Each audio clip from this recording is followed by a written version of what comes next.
Ya, kita lanjutkan dialog. Saya masih bersama Wakil Gubernur DKI Jakarta, Bang Ahmad Riza Patria. Kita lanjutkan terkait dengan kantor-kantor yang masih beroperasi dengan kapasitas lebih dari 50% ataupun ada kantor-kantor yang seolah merahasiakan atau tidak transparan terkait dengan kasus positif di institusi mereka. Sejauh mana efektivitas dari aplikasi yang diluncurkan atau dengan operasi justisi dengan penertiban yang ada di kantor-kantor tersebut, Pak Wagub?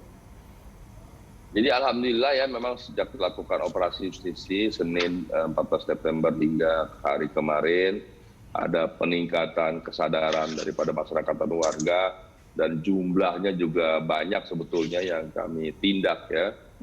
Dengan demikian tentu ini memberikan satu kontribusi yang positif terhadap peningkatan kesadaran warga dan tempat-tempat usaha. Jadi mereka tahu kalau ada gedung yang ditutup, ya, kami umumkan, kami publikasikan, ada restoran atau kafe atau tempat apapun, tempat kegiatan manapun, kalau kami tutup itu kan memberi satu peringatan yang keras ya, bahwa ada satu gedung kami tutup, satu kantor dan lain sebagainya.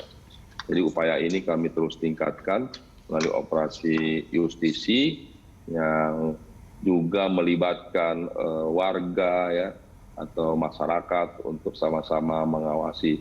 Jadi kami minta semua warga di Jakarta ini kalau mendapati atau melihat ada warga lainnya, saudara kita, keluarga, teman maupun orang lain kita temukan dimanapun, di tempat-tempat transportasi publik, di kantor, di restoran yang tidak ya menggunakan masker, kami beri kesempatan masyarakat untuk mengingatkan, bahkan menegur sesama kita untuk bisa disiplin, patuh, dan taat. Sekali lagi, kalau tidak menggunakan masker itu sangat membahayakan, tidak hanya bagi kita pribadi, tapi juga orang lain dan keluarga. Ya, bahkan masker itu adalah selain vaksin kita saat ini yang ada, juga masker 70% setidaknya bisa menangkal bahaya COVID-19. Terkait dengan restoran dan kafe dengan rumah makan ini, tidak hanya pakai masker, tapi juga petugasnya menggunakan sarung tangan. Benar begitu, Pak Wagub?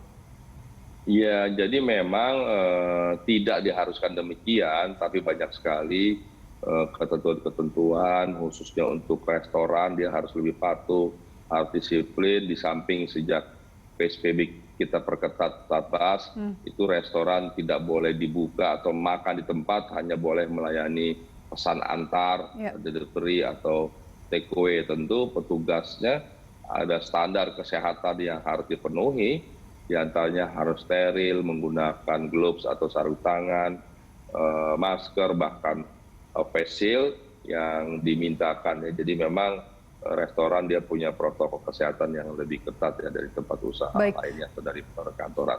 Ya, Pak Anies sebelumnya pernah mengatakan bahwa bahaya COVID-19 saat ini khususnya di DKI Jakarta itu lebih membahayakan, lebih darurat dari ketika pertama ditemukan, ketika Maret dulu, ketika PSBB awal di DKI sangat sepi karena PSBB total waktu itu. Sebenarnya saya ingin tahu selama 10 hari ini, dari tanggal 14 September hingga hari ini, Pak Wagub, apa yang Anda lihat dari pertumbuhan data-data yang memang sebenarnya tidak menggembirakan, tapi kan ini terlepas dari banyaknya tracing, banyaknya testing juga begitu. Tapi apa sebenarnya catatan terbesar Anda selama 10 hari ini, Pak Wagub?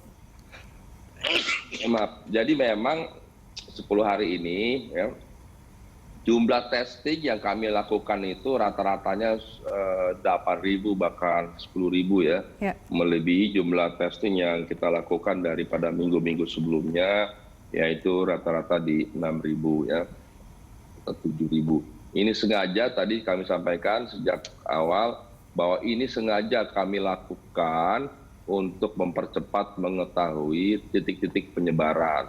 Sehingga demikian kami bisa melakukan kontak tracing dan melakukan isolasi atau perawatan, treatment bagi warga yang terpapar. Juga menjadi peringatan bagi keluarga dan lingkungannya harus lebih patuh dan disiplin ya. Sebetulnya bisa saja ya, kalau kami mengurangi jumlah testing, apalagi meniadakan testing, tentu angkanya ya menurun, bahkan tidak ada. Kalau hari ini kita tidak melakukan testing, ya tidak ditemukan hari ini siapa yang terpapar. Tapi tidak begitu upaya kami. Kami tidak bermaksud menurunkan angka-angka penyebaran, tapi yang kami lakukan justru memperbanyak testing, sekalipun konsekuensinya angka penyebaran jadi ketahuan atau meningkat. Ini perlu kami lakukan dan kami pastikan bahwa upaya inilah yang paling efektif dalam rangka memastikan kita mengetahui titik-titik penyebaran dan melakukan pencegahan penanganan. Bisa saja satu daerah, ya kita lihat beberapa daerah yang sedikit melakukan testing, ya jumlah yang terpapar sedikit. Tidak berarti di daerah tersebut yang terpapar sedikit, sesungguhnya bisa jadi jauh lebih banyak dari DKI Jakarta. Tapi kalau karena tidak ada testing atau testing sedikit kan tidak ketahuan. Ya. Nah itu upaya yang berbeda dengan DKI Jakarta. Kami DKI Jakarta sengaja terus meningkatkan dengan segala kemampuan yang kita miliki, sumber daya yang kita miliki, SDM, tenaga kami miliki, kami memperbanyak testing, kemudian kontak tracing, ini kami lakukan juga treatment. Semata-mata ingin mempercepat upaya-upaya mengurangi dan memutus rantai penyebaran. Karena memang faktanya virus corona ada di tengah-tengah kita, bisa jadi ada di tubuh kita. Cuma mungkin karena kesehatan, kekebalan tubuh kita kuat dan meningkat, sehingga tidak berdampak ya bagi kita secara signifikan. Tapi sekali lagi seluruh warga harus menyadari bahwa virus corona ada di Jakarta dan ini sangat berbahaya. Tidak lain tadi obatnya ya selama belum ada vaksin ya melaksanakan protokol kesehatan, protokol COVID, diantaranya melaksanakan 3M tadi. Angka kasus terus menjulang. Saya ingin bicara ke nasional sedikit, Pak Wagub. Tingkat kematiannya atau angka kematiannya sendiri 3,98%. Di Asia Tenggara kita berkejaran dengan Filipina. Tapi angka kematian kita 2 kali lipat dari Filipina. Setiap kali kita membicarakan terkait dengan nasional, angka-angka nasional, ini DKI Jakarta selalu menyumbang angka yang paling tinggi dibanding provinsi yang lain. Apa yang Anda ingin sampaikan? 2 kali lipat dari angka kematian di Filipina, padahal jumlah kasusnya di sana lebih dari kita. Ya memang ini kan tidak terlepas ya dari kondisi warga Indonesia juga di Jakarta tentang kesehatan warga. Jadi sebagaimana tadi kami sampaikan, yang meninggal karena COVID itu sesungguhnya itu bukan semata-mata karena COVID, tapi memang sudah banyak ya warga di Indonesia, di Jakarta yang memang memiliki penyakit bawaan, kami menyebutnya atau komorbid itu, penyakit bawaan, dan begitu kena virus, itu kita anggap mempercepat kematian. Tapi sesungguhnya dari sekian banyak yang meninggal itu tidak semata-mata karena virus corona, ya, tapi memang umumnya banyak sekali yang punya penyakit bawaan, samping usianya juga cukup tua, jadi penyebabnya banyak sekali.